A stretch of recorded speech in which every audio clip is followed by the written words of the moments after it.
ito, bubuyog. Yes, thank you Lord.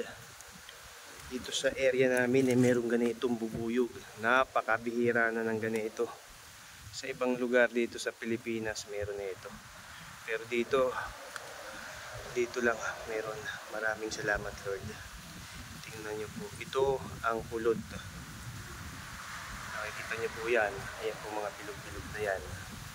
Itim. Pulot po yan.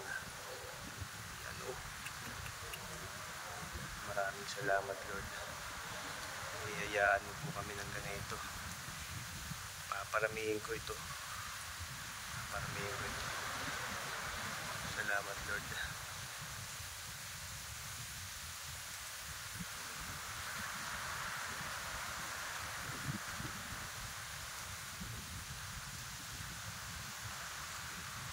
Nalimutan ko kung anong tawag dito. Yung maliliit na ito. Meron tong tawag dito sa Tagalog.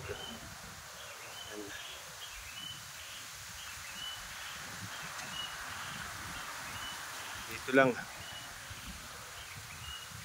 nakakabit dito sa puno ng yakal ata tong punong ito.